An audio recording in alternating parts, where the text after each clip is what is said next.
book of Obadiah, chapter 1. The Vision of Obadiah. Thus saith the Lord God concerning Edom. We have heard a rumor from the Lord, and an ambassador is sent among the heathen. Arise ye, and let us rise up against her in battle. Behold, I have made thee small among the heathen. Thou art greatly despised. The pride of thine heart hath deceived thee, thou that dwellest in the clefts of the rock, whose habitation is high, that saith in his heart, who shall bring me down to the ground? Though thou exalt thyself as the eagle, and though thou set thy nest among the stars, thence will I bring thee down, saith the Lord. If thieves came to thee, if robbers by night, how art thou cut off? Would they not have stolen till they had enough? If the grape gatherers came to thee, would they not leave some grapes? How are the things of Esau searched out? How are his hidden things sought up? All the men of thy confederacy have brought thee even to the border. The men that were at peace with thee have deceived thee, and prevailed against thee. They that eat thy bread have laid a wound under thee. There is none understanding in him. Shall I not in that day, saith the Lord, even destroy the wise men out of Edom, and understanding out of the mount of Esau? And thy mighty men, O Timon, shall be dismayed to the end, that every one of the mount of Esau may be cut off by slaughter.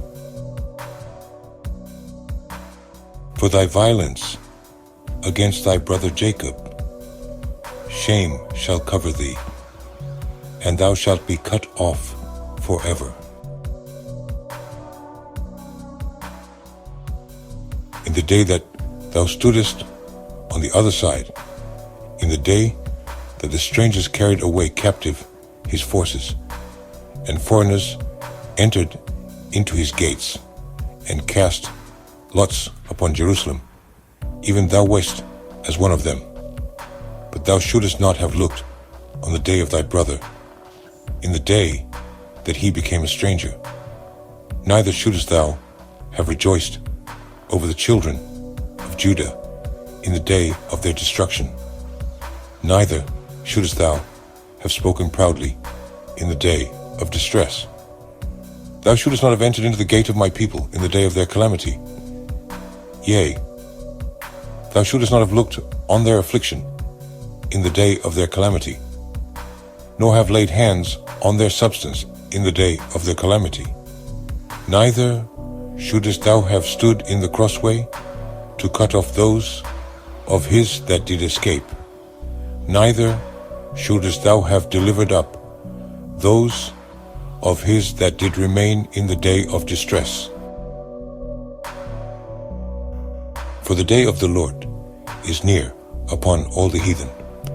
As thou hast done, it shall be done unto thee. Thy reward shall return upon thine own head.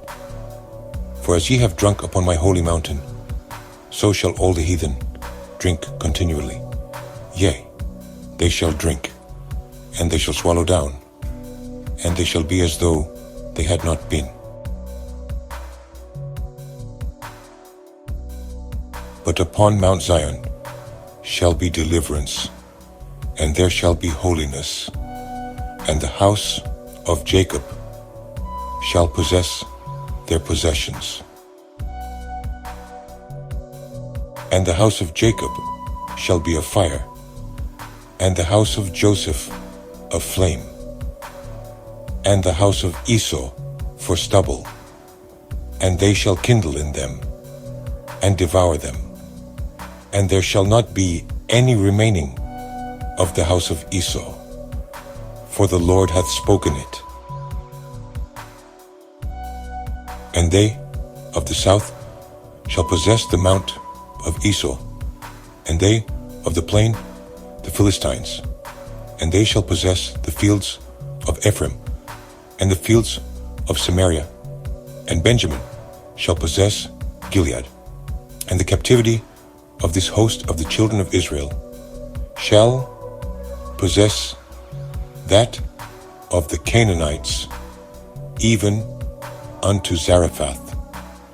And the captivity of Jerusalem, which is in Sepharad, shall possess the cities of the south.